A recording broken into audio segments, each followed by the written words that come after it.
sarà Conegliano. Benvenuti al Meteo. L'alta pressione si fa via via più stabile, avremo dunque una giornata contrassegnata dal bel tempo. Il dettaglio di domenica 5 luglio.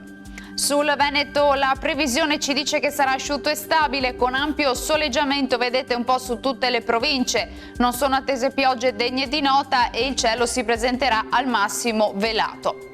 Temperature in lieve calo rispetto ai giorni scorsi, minime tra i 17 e i 22 gradi, massime comprese invece tra i 28 e i 32. Ci spostiamo ora sul Friuli Venezia Giulia, anche qui condizioni di bel tempo con tanto sole dappertutto e cielo sereno, non sono previste precipitazioni. Temperature minime fino a 21 gradi, massime sui 29-31 all'incirca.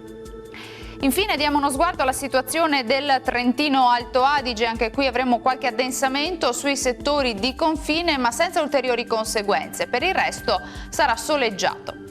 Temperature minime sui 18 gradi, massime invece fino ai 33 gradi. Dal Meteo per ora è tutto, vi auguro un buon proseguimento con Antenna 3. Arrivederci.